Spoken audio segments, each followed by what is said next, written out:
Muntik na daw ditong magkasunog. Nito ngang nakaraan na pagbisita natin kala Ate Giselle, nalaman natin na muntikan na palang magkasunog dito sa kanilang tahanan. Yun nga po yung naikwento nga po dito, yung sabi daw pong paalisin nga po. At mayroong nagbagandang loob na pahiramin sila ng pagtitirikan ng tahanan, kaya ngayong araw ay pupuntahan natin ito. Ano daw sabi dito Nico sa lupa na to?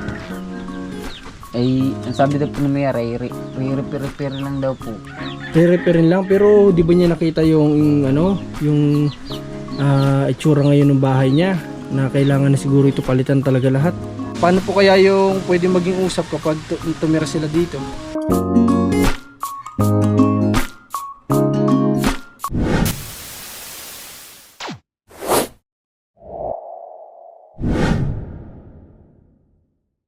Mga kalingap, magandang hapon sa inyo lahat. Ngayon po ay napunta dito sila Ate Giselle, napasugod sila dito. Kasi nga po, ngayon daw yung araw na gusto nilang makita natin yung kanilang titirhan. Sa totoo lang mga kalingap, wala pa po silang sponsor para dito. Tayo po kung ano lang may tutulong natin, gagawin natin para sa kanila. Kaya sa lahat po ng gusto magpaabot ng tulong para mas maganda at mas maayos yung kanilang titirhan, ay mag-message lang kayo sa Marcos TV channel. Ngayon pupuntahan natin, nandito sila Ate Giselle, at samahan niyo po kami. Nandito sila nakasakay sa sa tricycle ni Nico. Nico, kaninong service itong ginagamit mo? Kay boss po. Ay, kay boss mo? Sabi ni Ate Giselle, sumadya sila dito sa bahay kasi sabi ko alas 4 pa dapat kayo pupunta. Pero may ano ba kayo Nico? May anong gagawin nyo? May lakad pa kayo? Wala mo naman na po. Iba. Nagkagalagalan na lang po kami sa bahay. Okay. So, mas maig nga naman, maaga-aga, ano? Okay. Okay lang kasama si James? Okay lang po. O, sige, tara. Tara mga kalingap.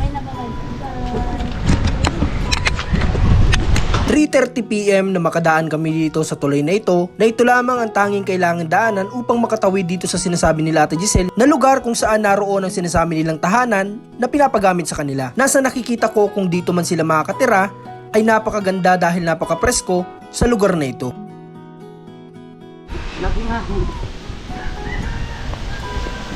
So mga kalingap, andito na tayo sa location kung saan hindi ko alam na dito pala sa katabi nila ano yun ng tinutulungan natin. So medyo may kalakihan yung bahay na kailangang repairin. So pag-uusapan namin to nila Nico kung ano yung magandang gawin dito. Tara tingnan natin. Sinong kasama niyo nagpunta dito Nico nung may-ari? Sabi niyo malayo sa dagat. Ito mga kalingap yung bahay. Meron siyang kubo dito na pwedeng tambayan, tapos ito yung bahay. So nabubuksan yan, pinto niya. Wala na talaga to. Giba na din to, mga kalingap. Baka pwede itong papayag yung may-arang gibain nito. Tapos magpatayo kayo dito ng ng sakto sa inyo. Kasi kung ganito nga kalaki, sira-sira naman. So mas maganda nito yung saktuhan lang. Okay. So talagang pinaglumaan na pala ng panahon nito. Pasok-pasok tayo, tara. Hindi kaya itong mabumigay. Malaki pala itong na to mga kalingap. Itong pwesto na to. Hindi lang ito basta-basta repair mga kalingap. Talagang giba ito lahat. Kasi wala na po Ayan.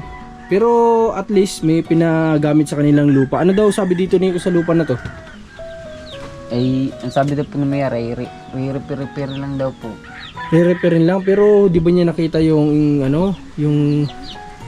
itsura ngayon ng bahay niya na kailangan na siguro ito palitan talaga lahat.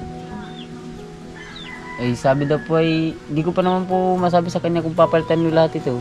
At sabi lang ay repair lang daw po. Baka pwedeng makausap natin Nico, no?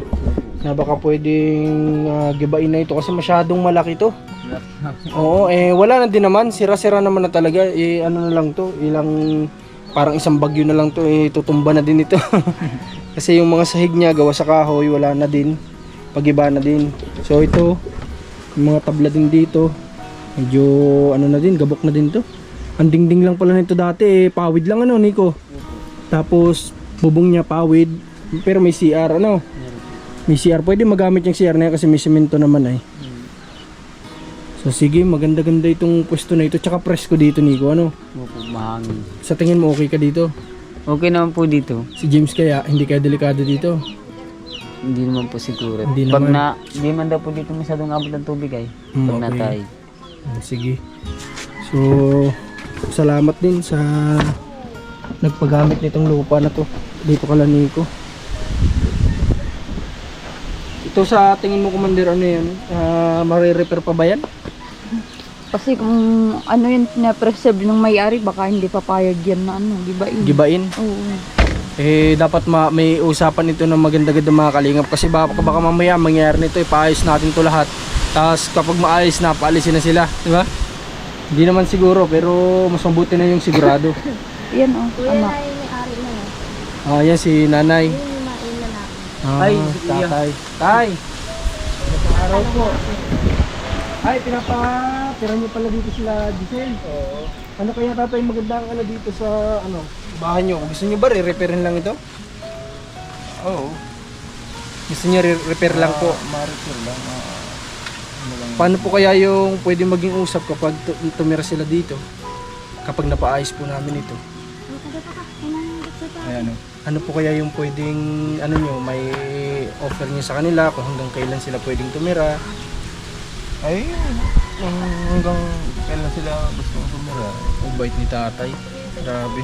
Nasira din po yan. Bihira po ang gantong tao mga Masisira kalingap. naman kung ano ay. Hindi naman may magtitira. Maayos pang bahay. Oo. Opo. Wala nakatira Pababayaan dyan. nila. Kayo po tayo, saan kayo nakatira ngayon?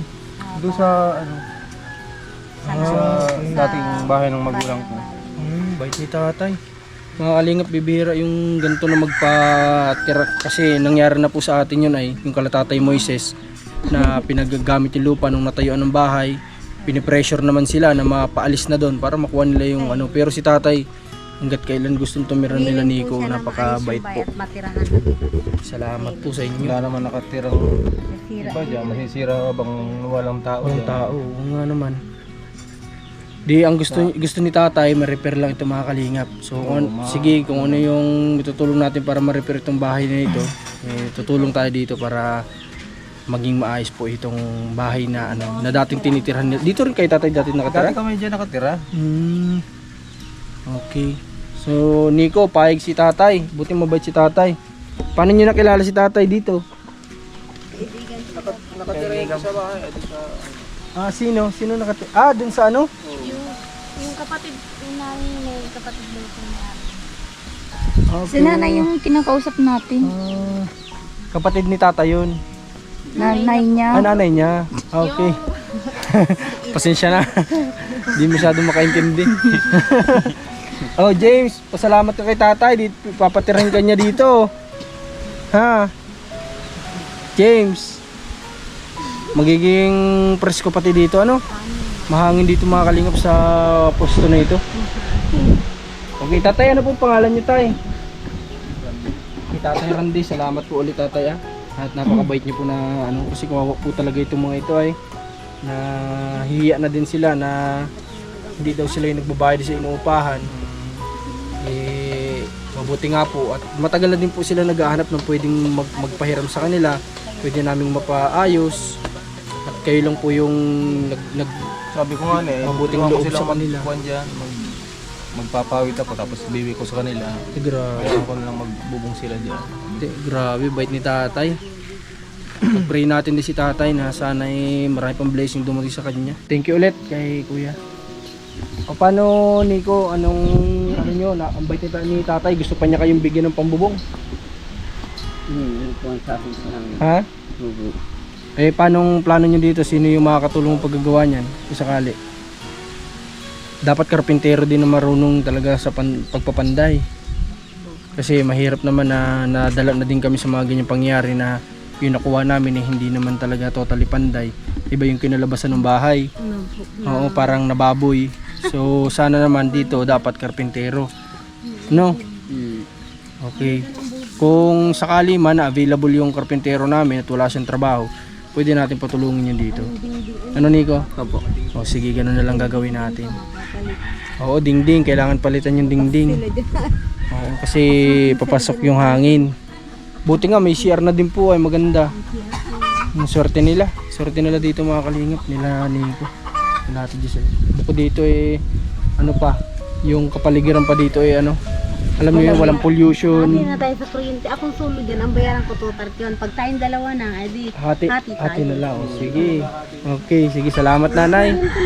May kuryente dati dyan. Sa kanila po yung kontador, kami nakikikabit. Ay wala sila.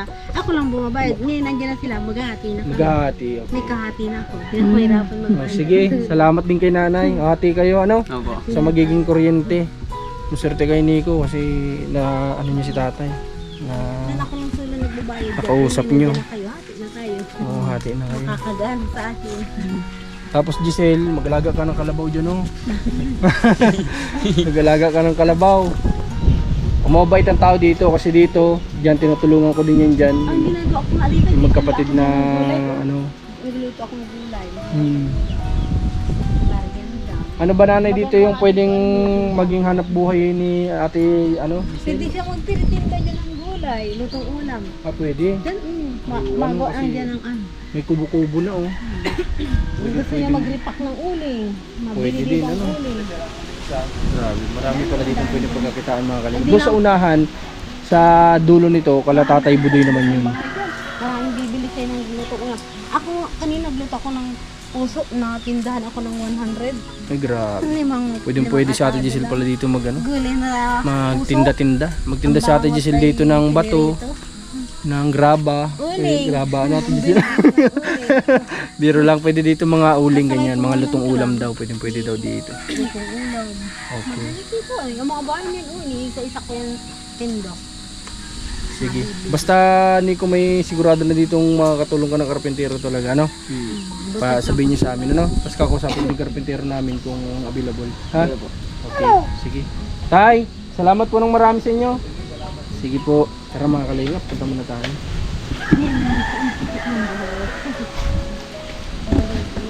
Ano sabi mo, Commander, dito? Maganda dito. Mas maganda dito ang tirahan. Mahangin, ano? Oo. Presko talagang probinsya. Hiram din tayo ng bahay dito. Kasi doon sa sentro sa kanila mahirap kasi pag lumaki-laki si James, mamaya lumabas ng gate. Diba? Kalsada na yun. Kalsada na yun, masagasaan pa. Saka mainit doon. Oo. Sige, saan ka pupunta natin, Giselle, niyan? Pupunta kami sa inyo. Punta pa. Pauwi na ba kayo niyan? Opo. Ha? Pauwi na ba kayo? Masama po muna kami dito. At nakinis sasama po kaya kayo. sa bahay ay. Okay. Ano bang gagawin niyo pa ngayon ni Nico? Magtatrabaho pa ba si Nico? Hindi na. Oo Ha? po dyan. Nakailang ano ka na ba ngayon, Nico? Nakailang rota ka na ba ngayon? Pangalawa pa lang, pangatlo na po ito. Pangatlo? Hmm. Sa tingin mo naman, nakamagkano ka na sa rota mo? Hindi ko lang po alam. Ha? Hindi mo lang alam. Hmm. Pero sa tingin mo lalampas naman ng 200 o wala? Hindi ko alam po matansya. Hindi mo matansya. Sa araw-araw ba na ginagawa mo, hindi mo pa rin kabisado yung yung kalakaran sa pagtatrabaho mo, sa pagtatrabaho mo?